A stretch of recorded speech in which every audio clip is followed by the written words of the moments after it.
আসসালামু আলাইকুম, সবাইকে স্বাগতম।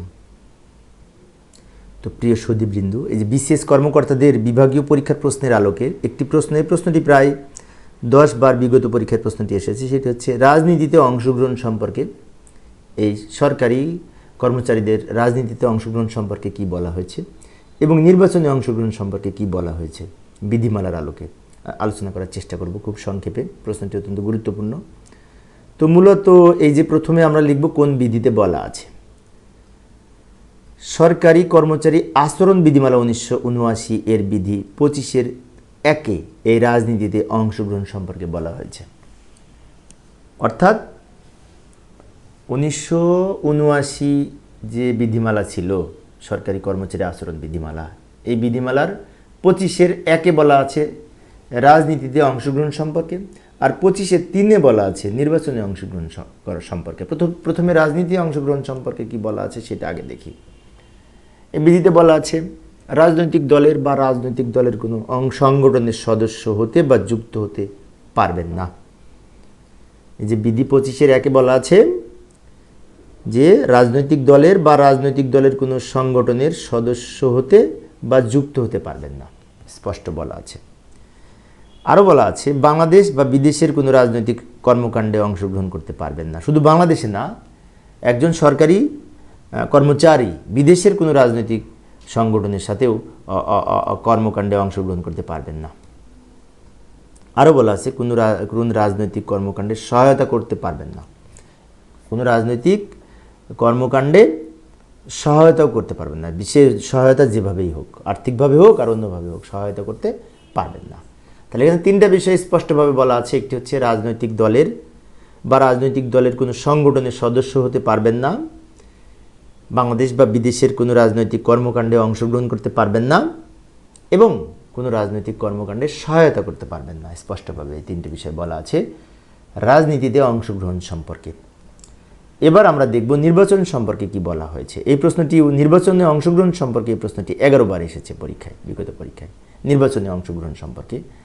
তো এখানে এই বিধির আলোকে আমরা লেখার চেষ্টা করব। এখান থেকে এইভাবে লিখতে পারি যদি পরীক্ষায় আসে যে সরকারি কর্মচারী আচরণ বিধিমালা 1979 এর বিধি 25-এর 3-এ নির্বাচনে অংশগ্রহণ সম্পর্কে বলা হয়েছে। অর্থাৎ 25-এর 1-এ ছিল রাজনীতিতে অংশগ্রহণ সম্পর্কে, আর 25-এর 3-এ বলা আছে নির্বাচনে অংশগ্রহণ সম্পর্কে বলা হয়েছে। কি বলা হয়েছে সেটা এখন দেখব। এখানে বেশ কয়েকটা পয়েন্ট আউট করে দেয়া আছে। সরকারি কর্মচারী বাংলাদেশের জাতীয় সংসদ নির্বাচনের বা অন্য কোনো আইনসভার নির্বাচনে অংশগ্রহণ করতে পারবেন না, নির্বাচনে অংশগ্রহণ করতে পারবেন না, প্রচারণা চালাতে পারবেন না, হস্তক্ষেপ করতে পারবেন না, প্রভাব খাটাতে পারবেন না। আবারও আমি একটু রিপিট করতেছি, আরও আছে, এই কটা আরেকবার রিপিট করতেছি আমি, যে একজন সরকারি কর্মচারী বাংলাদেশের জাতীয় সংসদ নির্বাচনে বা অন্য কোনো আইনসভার নির্বাচনে অংশগ্রহণ করতে পারবেন না, নির্বাচনের প্রচারণা চালাতে পারবেন না, নির্বাচনে হস্তক্ষেপ করতে পারবেন না, এবং নির্বাচনে প্রভাব খাটাতে পারবেন না। তবে নিরপেক্ষভাবে যদি দায়িত্ব প্রদান করেন সেটা তো পালন করতেই হবে, তাই না? যেমন বিভিন্ন প্রিজাইডিং অফিসার, সহকারী প্রিজাইডিং অফিসার হিসেবে যখন সব দায়িত্ব পালন করে, সেটা তো দায়িত্ব, সে দায়িত্ব সঠিকভাবে পালন করতে হবে। এছাড়াও এই বিধিতে আরও বলা আছে যে যদি কোনো কর্মচারী এই ভোটারদের উদ্দেশ্যে কোনো বক্তৃতা দেন বা লিফলেট বিতরণ করেন বা জাতীয় সংসদ নির্বাচনে অথবা অন্য কোনো আইনসভার নির্বাচনে নিজেকে প্রার্থী ঘোষণা করেন, তবে তিনি জাতীয় সংসদ নির্বাচনে বা অন্য কোনো আইনসভার নির্বাচনে অংশগ্রহণ করেছেন বলে ধরে নেওয়া হয়, মানে ওই বিধির মধ্যে পড়ে যায়। বিষয়টি আবারও বলছি, লক্ষ্য করি, যদি কোনো কর্মচারী ভোটারদের উদ্দেশ্যে কোনো বক্তৃতা দেন, লিফলেট বিতরণ করেন, জাতীয় সংসদ নির্বাচন বা অন্য কোনো আইনসভা নির্বাচনের নিজেকে প্রার্থী ঘোষণা করেন, তাহলে তিনি জাতীয় সংসদ নির্বাচনে অথবা অন্য কোনো আইনসভা নির্বাচনে অংশগ্রহণ করেছেন বলে ধরে নেওয়া হবে, এটা বলা হয়েছে। তো এই বিধিমালার আলোকে আমি আলোচনা করার চেষ্টা করেছি। বিশেষ করে অনেক সময় অনলাইনে থাকলে পরে আমাদের পড়তে সুবিধা হয়, সেজন্য আমার ওই বিশেষ করে উপস্থাপন করার চেষ্টা করেছি, জাস্ট পরীক্ষার জন্য। তো দুইটা প্রশ্ন অত্যন্ত গুরুত্বপূর্ণ ছিল। পরের সেশনে কি আলোচনা করবো একটু দেখে যাই।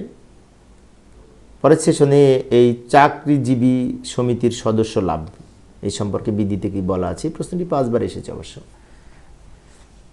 তো দেখার আমন্ত্রণ রইল পরবর্তী সেশনটি। পরিশেষে সবাই ভালো থাকবেন এবং সুস্থ থাকবে এই কামনায়। খোদা হাফেজ।